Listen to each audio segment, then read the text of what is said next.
Bonjour et bienvenue dans le Fil d'actu, l'émission qui donne du sens à l'information. Cette semaine, nous allons évidemment parler des élections législatives et de ce que les résultats du premier tour disent de la France réelle, de la véritable fracture qui la traverse et des intérêts divergents des groupes sociaux qui la composent.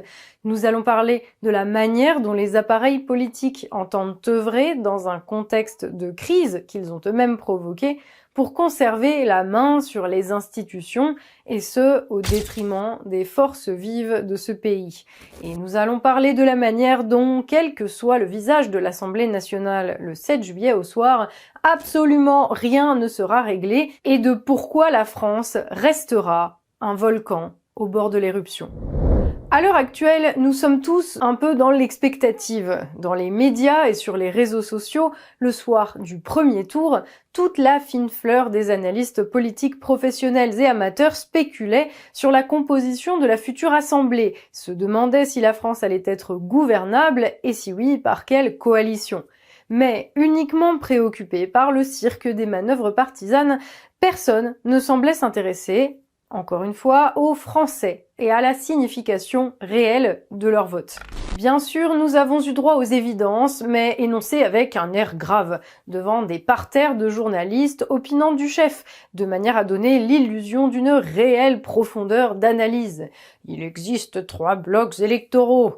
La belle affaire, cela n'importe qui peut le constater. La véritable analyse ne commence que lorsqu'on se demande quelles sont les dynamiques sociales sous-jacentes à ces 3 blocs et à l'évolution du rapport de force entre eux. Et là-dessus, tous les commentateurs de plateau donnent plus ou moins la même réponse.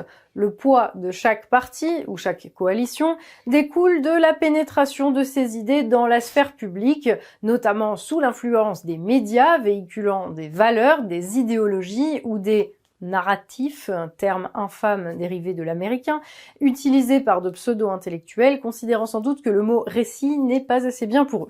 La vulnérabilité des électeurs à ces stratégies médiatiques dépendrait d'une multitude de facteurs, variant évidemment selon le point de vue de la personne, se sentant sans doute très intelligente et originale après avoir développé cette analyse. Point de vue pouvant lui-même se résumer ainsi: tous ceux qui n'ont pas fait le même choix que moi et ont, selon mes propres critères, mal voté, l'ont fait parce qu'ils étaient idiots et influençables, là où j'ai, moi, agi de manière rationnelle.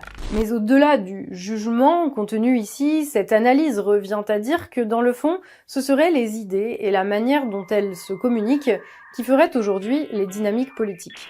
Or, au fil d'actu, c'est une toute autre analyse que nous faisons, que vous n'entendrez certainement nulle part ailleurs dans les médias, et qu'on espère vous trouverez au moins intéressante, même si au final vous n'êtes pas d'accord avec et que vous décidez de la rejeter. Si tel n'est pas le cas, on vous invitera, après avoir regardé cette vidéo, à soutenir notre travail via notre page de financement participatif sur la plateforme Tipeee, dont le lien se trouve en description sous cette vidéo. Car le Fil d'actu, c'est un média absolument indépendant qui ne vit que grâce à vous, son public.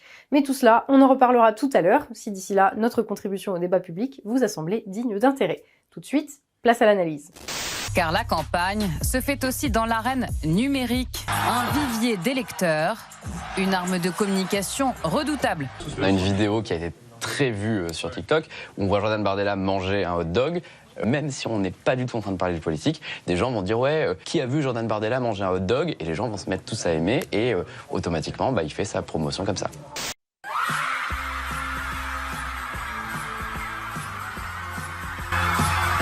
Les stratégies marketing, telles qu'on l'a vu avec le hot dog de Jordan Bardella, ça marche. Ça marche parce que ça fabrique d'abord une adhésion presque hypnotique. Maëva Guénam, c'est une des influenceuses les plus importantes en France, qui vit d'ailleurs à Dubaï. Vous savez ce qu'on vient de me proposer? De rentrer en politique, de faire moi de la politique, parce que j'ai beaucoup d'influence et tout. Par Allah, mais une proposition très sérieuse. Est-ce que vous me verrez faire de la politique?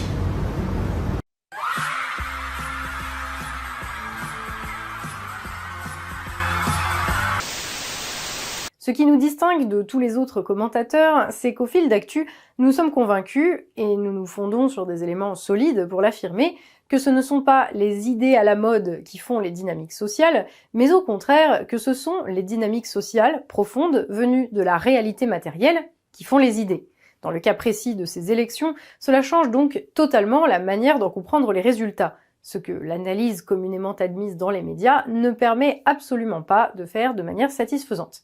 Car si tout n'était question que de pénétration des idées dans la sphère publique, alors les résultats électoraux montreraient une certaine homogénéité des votes. Or, un minimum de sociologie électorale montre en réalité de très profondes disparités de vote entre grands groupes sociaux très clairement identifiables, ce qui semble extrêmement logique.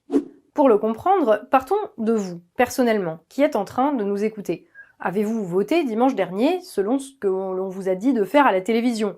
Évidemment, non. Vous avez sans doute pris en compte, ne serait-ce qu'inconsciemment, ce que vous avez entendu à droite à gauche, mais au final, si vous avez placé tel bulletin dans l'urne et non un autre, c'est parce que vous avez jugé que le candidat dont le nom était inscrit dessus était, au regard des choix offerts, le mieux à même de porter vos intérêts individuels aussi bien que collectifs. Or, il se trouve que vos intérêts, qu'ils soient réels ou perçus comme tels, la question n'est pas là, et partant de là, votre conception de quel groupe politique est à même de mieux les servir dans un contexte particulier, eh bien, changera radicalement selon la place que vous occupez dans les rapports sociaux.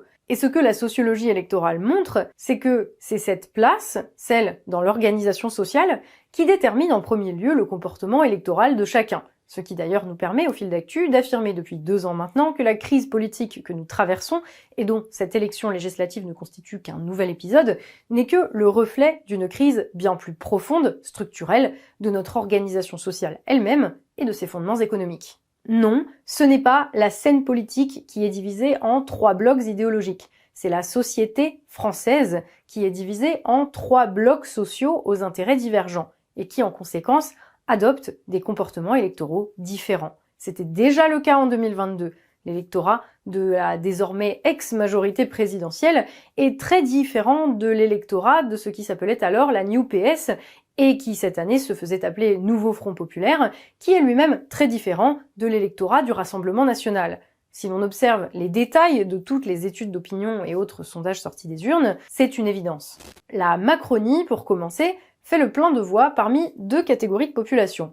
D'une part, les cadres, de l'autre, les retraités, principalement ceux affichant des niveaux de revenus plutôt élevés. Si le revenu est bien sûr un élément important du vote, il n'est souvent lui-même que le reflet du rôle social des personnes. Et clairement, ici, nous parlons de catégories vivant majoritairement du travail et de la production de richesses faites par d'autres personnes. Des populations aisées, exerçant des métiers extrêmement valorisés, mais à l'utilité sociale peu évidente, concentrés dans les quartiers d'affaires des métropoles, vitrine d'une mondialisation heureuse et ayant profité à fond de la financiarisation de l'économie. Une population qui a besoin d'une main-d'œuvre bon marché à portée de main pour réaliser toutes les tâches de service non délocalisables et qui, avec la contraction en cours des échanges internationaux sous les coups de boutoir des contradictions générées par leur propre modèle économique, voit son nombre se réduire chaque jour un peu plus, mais qui profite du fait que depuis 50 ans maintenant, la société entière s'organise autour de ses intérêts et dont les valets se trouvent à tous les échelons de pouvoir au sein de l'État et des institutions. Une population favorisée, dont les privilèges sont directement liés à la suprématie du secteur financier, trouvant ses meilleurs alliés parmi des retraités jouissant d'une situation extrêmement favorable, car simplement trop âgés pour avoir eu à subir les effets du déclassement que les politiques qu'ils ont soutenus ces dernières décennies ont provoqué parmi toutes les autres catégories sociales. Des retraités, par conséquent, eux aussi, grands gagnants d'un système en plein effondrement et dont ils sont très littéralement les derniers à profiter, et qui espèrent bien continuer à en profiter jusqu'à la fin de leur vie, avec une philosophie qui pourrait se résumer à « après nous le déluge ». Oisifs, ayant profité d'une situation exceptionnelle et membres ou associés d'une bourgeoisie financière ayant méthodiquement détruit tout ce qui précisément avait rendu cette situation possible, pour s'assurer des privilèges et un niveau de vie immérité, classe dirigeante en déclin et dernier reliquat de son âge d'or, tel est le profil de ce qui reste aujourd'hui de l'électorat macroniste. Passons maintenant à ceux qui, par une forme de fausse conscience, se présentent aujourd'hui comme le nouveau Front Populaire, en référence à ceux qui, en 1936, avaient été portés au pouvoir par les ouvriers. fausse conscience, car sociologiquement parlant, force est de constater qu'entre l'électorat du nouveau Front populaire et celui de l'ancien, il y a un gouffre abyssal. Plus précisément, comme pour la Macronie, la base sociale de ce cartel de partis est double. Nous avons d'une part une surreprésentation des salariés de la fonction publique, profession intellectuelle et intermédiaire à fort niveau de diplôme, et étudiants concentrés dans les villes et notamment dans l'agglomération parisienne. Population privilégiée? Pas tout à fait. Si le nouveau Front populaire séduit des milieux aisés, et notamment les cadres de la fonction publique, il enregistre aussi de bons scores parmi les chômeurs et les personnes qui, malgré des diplômes qui, il y a encore 20 ans, leur auraient ouvert toutes les portes, n'arrivent aujourd'hui à trouver que des emplois à temps partiel, mal payés, et qui ne correspondent pas à ce qu'ils espéraient au regard de leur niveau d'études. Bref, cette population, c'est ce que l'on appelait typiquement les classes moyennes, vivant principalement de revenus versés par l'État en échange de services rendus à la population et qui, dans un pays ruiné par une organisation sociale à bout de souffle, se retrouvent confrontés à un déclassement réel, à un durcissement de leurs conditions de travail, à une chute de leur niveau de vie, et qui, face à cela, expriment régulièrement leur mécontentement par de bruyantes manifestations. Une classe moyenne en voie de déclassement rapide, dont les membres les plus jeunes peuvent vite se retrouver, parce que l'État embauche de moins en moins, à vivre de minima sociaux, eux aussi financés par la collectivité, lorsqu'ils ont fini leurs études. Une classe moyenne à laquelle vient s'additionner une seconde population, celle des personnes concentrées à la périphérie des grandes villes, travaillant auprès des membres de la bourgeoisie aux tâches les plus ingrates, un peuple des banlieues, souvent issu de l'immigration, dont la survie dépend des miettes que les privilégiés veulent bien lui lâcher et de la tolérance de ces mêmes privilégiés envers toutes les activités illégales auxquelles ils se livrent parfois pour compléter les revenus. Et enfin, troisième catégorie, il y a les électeurs du Rassemblement national, dont le profil, là aussi, est assez clair. Ce sont globalement les ouvriers, les employés liés au secteur de la production, les chômeurs de l'industrie et tous les artisans, indépendants et autres chefs d'entreprise employant quelques salariés dans la France que l'on qualifie de périphérique, qui regroupe désormais en réalité à peu près toute la France, à l'exception de quelques îlots urbains. Une population dont les revenus sont globalement faibles et qui surtout a l'impression aujourd'hui de payer pour tous les autres et pour un État incapable de leur assurer un niveau de vie décent malgré leur travail et qui, de toute façon, est dirigé par des gens qui se fichent éperdument d'elles.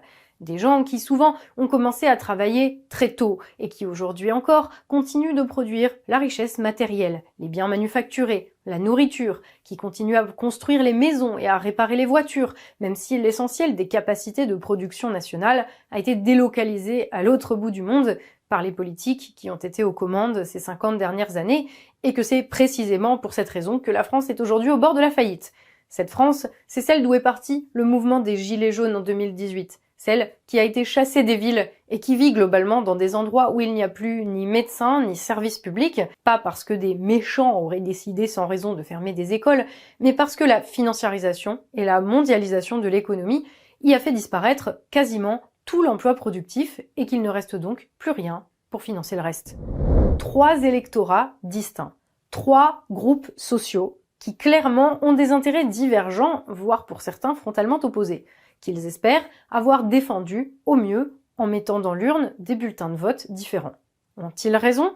Ce n'est certainement pas à nous d'en juger. Le fait est que leurs intérêts sont clairs et se traduisent par des votes très clairs, même si nous parlons bien sûr de tendances générales et pas d'un comportement qui serait celui d'absolument tout un groupe social, individu par individu. La bourgeoisie financière et les retraités favorisés ont intérêt à la perpétuation du modèle social actuel qu'ils dominent.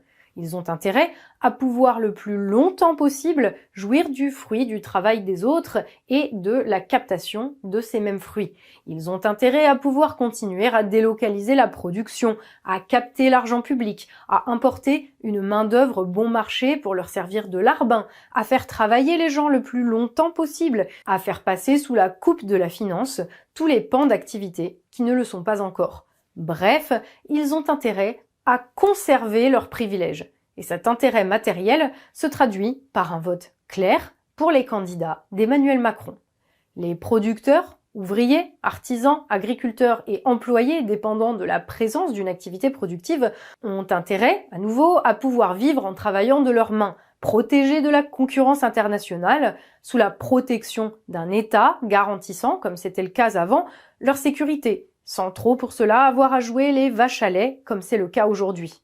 Pour cela, ils ont besoin d'un redéploiement sur l'ensemble du territoire d'instruments de production de richesses, d'usines, d'ateliers, de fermes comme il en existait avant que ceux qui constituent aujourd'hui la base électorale de la Macronie ne le leur enlèvent. Aujourd'hui, ces producteurs ont fait le choix de voter massivement pour le Rassemblement national pour servir leurs intérêts. Intérêts qui, comme nous le voyons, sont frontalement opposés, antagoniques à ceux d'une bourgeoisie financière qui, précisément, a détruit leurs conditions de vie et a pour projet de les presser toujours plus comme des citrons. Concernant le troisième bloc, c'est un petit peu plus compliqué. Étant donné sa composition, il a avant tout besoin d'un État, lui versant ses subsides, que ce soit sous la forme de traitement et de salaire ou sous la forme d'aide sociale. Ce qu'il a fait jusqu'à maintenant, mais qu'il est de moins en moins à même de faire, l'organisation sociale voulue par la bourgeoisie financière ayant détruit nos capacités de production de richesses et donc asséché les revenus de l'État. À long terme, l'intérêt de ces gens serait donc la reconstruction de notre appareil productif. Mais comme depuis 50 ans, tout est fait pour qu'ils n'aient pas conscience du caractère fondamental de la production de richesses, la plupart, s'ils voient bien le déclassement qu'ils subissent, n'en comprennent tout simplement pas la cause et se contentent bien souvent de se plaindre d'être dirigés par des gens qui refusent de leur donner ce qu'ils estiment mériter. Fort logiquement, cette classe moyenne déclassée vote donc pour ceux qui lui promettent qu'une fois au pouvoir, ils lui donneront plus d'argent, sans jamais se préoccuper de la question de la production de richesses, puisque pour cette classe, l'argent n'est pas la contrepartie d'une quantité de biens en circulation, mais quelque chose qu'il suffirait de mieux répartir pour faire le bonheur de tous. La hausse du SMIC, une retraite à 60 ans à taux plein, des prix contenus, voilà ce qui intéresse ces catégories sociales qui ont logiquement voté pour le nouveau Front populaire et pour son programme qui, jamais, ne pose la question de l'origine de la richesse, ni n'envisage d'arracher à l'actuelle classe dirigeante son pouvoir, étant de toute façon portée par des classes uniquement vouées à servir et donc, par nature, incapables d'organiser la société autour d'elles, car incapables de saisir le caractère fondamental de la production. Voilà donc l'origine de la tripartition de la vie politique française. Mais si la société est divisée en 3 blocs sociaux, seuls 2 sont en réalité en mesure de l'organiser. La bourgeoisie financière peut organiser la société parce qu'elle encadre la production. Elle le fait d'ailleurs depuis 50 ans. Mais il se trouve que c'est précisément son modèle d'organisation sociale qui a mené au chaos actuel et qui, parce qu'il ne peut que se fonder sur un pillage toujours plus grand de la richesse nationale, ne peut que mener à plus de chaos. Dès lors, la seule autre catégorie sociale à pouvoir organiser la société sur d'autres bases est celle qui effectue directement l'activité de production. Aujourd'hui, seuls les producteurs peuvent nous sortir de l'impasse collective dans laquelle nous nous trouvons. Or, ces producteurs, ces forces vives qui sont à l'origine de toute la richesse nationale, sans qui la France n'aurait ni nourriture, ni bien d'équipement, ni chauffage, ni toit sous lesquels s'abriter, ont exprimé dimanche dernier un choix on ne peut plus clair. Pour eux, dans le contexte actuel, c'est au Rassemblement national qu'il revient de gouverner la France. Cela ne veut pas dire que le Rassemblement national est dans l'absolu la solution à leurs problèmes, mais que dans le conflit qui les oppose à la classe dirigeante, le bulletin RN est aujourd'hui, dans leur esprit, l'outil qu'il convient d'utiliser. Et d'ailleurs, depuis le premier tour, et depuis qu'ils ont exprimé cela, en à peine quelques heures, le paysage politique s'est retrouvé profondément bouleversé. Là où il y avait 3 choix politiques reflétant 3 catégories d'intérêts différents, les cadres des partis ont décidé qu'il n'y aurait plus que 2 options. Depuis le 30 juin à 20h01, les dirigeants des partis qui portaient jusqu'alors les aspirations de la classe moyenne déclassée et des sous-catégories urbaines ont décidé d'unir leurs forces à celles des représentants des intérêts de la bourgeoisie financière, afin d'empêcher les producteurs de porter leurs choix politiques et les dirigeants qu'ils ont choisi de soutenir à la tête de la nation. L'alliance de la petite bourgeoisie d'État, du lumpenprolétariat de banlieue et de la grande bourgeoisie contre les producteurs, les artisans, les ouvriers et les paysans. Si l'on analyse la situation actuelle en termes de dynamique sociale, comme nous l'avons fait jusqu'à présent, on se rend compte que c'est exactement ce que réclament à corps et à cri tous les dirigeants politiques qui hier encore se mettaient en scène dans une lutte sans merci. Messieurs Mélenchon, Ruffin, Roussel, Faure, Bompard, mesdames Panot, Tondelier ou Hassan d'un côté, et de l'autre, messieurs Attal, Philippe et bien sûr Macron, désormais main dans la main, afin de faire obstacle aux choix massivement formulés par tous ceux qui portent la France à bout de bras, sans qui la France n'existerait pas, mais qui, parce qu'ils votent mal, méritent que l'on s'unisse pour les bâillonner une fois de plus. Et pour cela, tous les moyens sont bons, y compris des alliances que l'on croyait un peu naïvement impossibles, et des désistements surréalistes, signe des pires reniements de part et d'autre. En quelques heures, nous avons ainsi vu des candidats insoumis qui avaient fait de la question des retraites leur grand thème de campagne, se désister pour permettre à Elisabeth Borne de se faire réélire députée. D'autres pour faire carrément élire Éric Woerth, ancien ministre du Budget et du Travail de Nicolas Sarkozy, à l'origine de la réforme des retraites de 2010.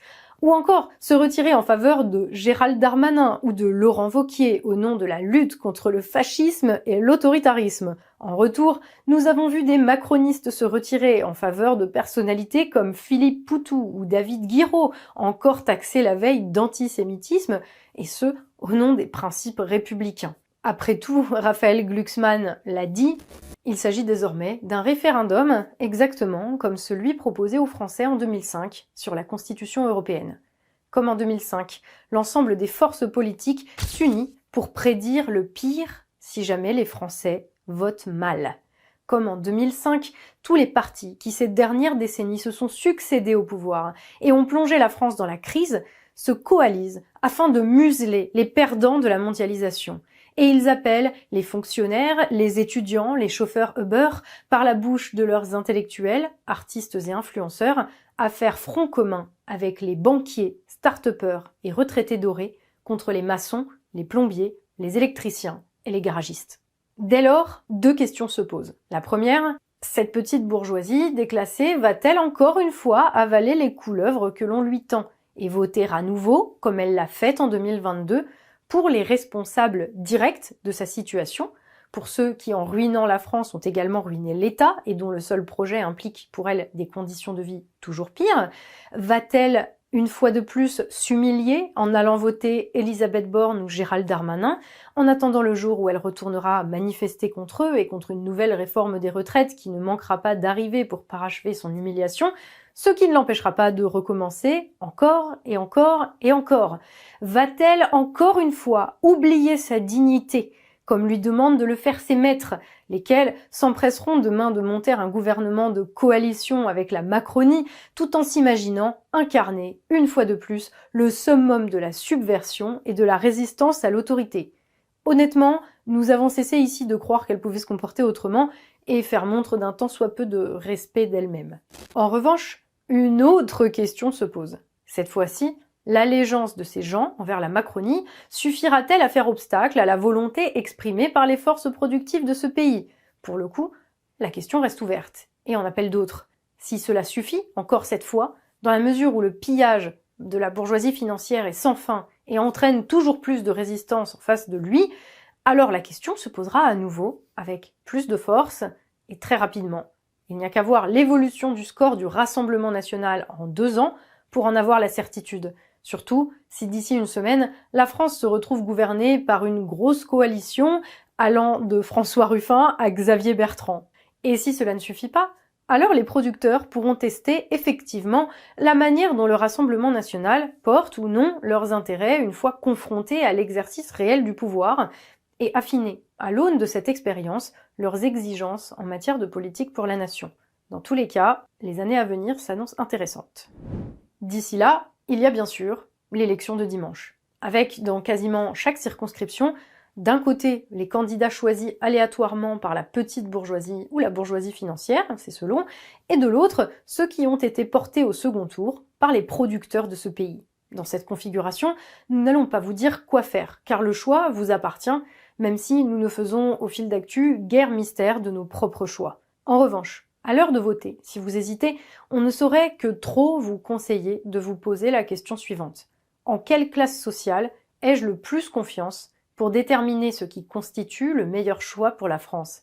Celle qui dirige le pays depuis 50 ans et qui en pille les richesses alliées à une petite bourgeoisie en plein effondrement, ou celle qui produit tous les biens nécessaires à notre survie collective et qui subit depuis 50 ans les politiques décidées par d'autres? Le véritable choix que vous avez à faire est là.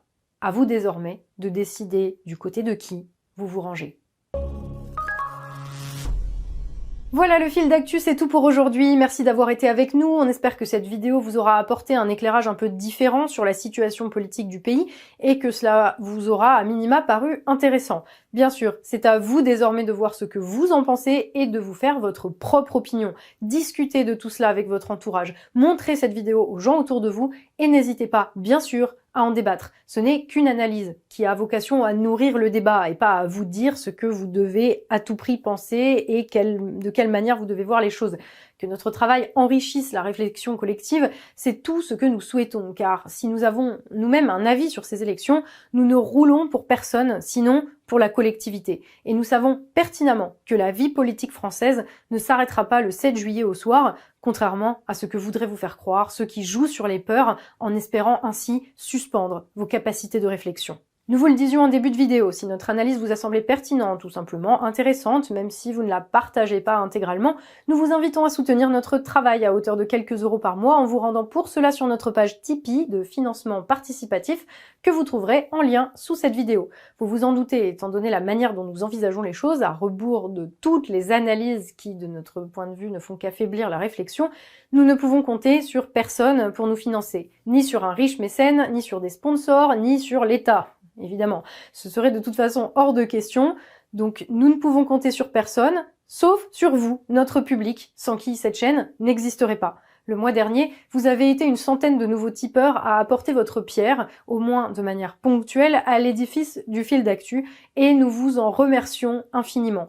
Ce mois-ci, si notre travail vous semble toujours digne d'intérêt, et si bien sûr vous en avez les moyens, nous vous invitons à transformer l'essai et à devenir tipeur régulier de la chaîne, ne serait-ce qu'à hauteur de quelques euros par mois. On vous en remercie d'avance, comme bien sûr nous remercions tous ceux qui nous ont soutenus à un moment ou à un autre et qui continuent de nous soutenir, et sans qui nous ne pourrions tout simplement pas faire ce travail. Donc si vous voulez nous rejoindre, ça se passe sur notre page Tipeee, il vous suffit de choisir un montant, une régularité et de vous laisser guider. Encore merci à vous et bienvenue dans l'aventure. Pour terminer, on vous le rappelle, pensez bien sûr à vous abonner à la chaîne pour ne rater aucune de nos nouvelles publications. Et comme YouTube a tendance à parfois oublier d'envoyer les notifications, même quand vous avez activé la cloche, on vous invite à nous suivre sur nos différents réseaux sociaux X, Facebook et Instagram pour plus de sécurité. N'hésitez pas non plus à nous laisser un pouce vers le haut et un commentaire sous cette vidéo, ça fait plaisir, ça améliore le référencement et c'est toujours un plaisir de vous lire. Bon second tour, bon début de vacances pour ceux qui ont la chance d'en avoir, et on se retrouve après l'élection pour un nouveau fil d'actu, l'émission qui donne du sens à l'information.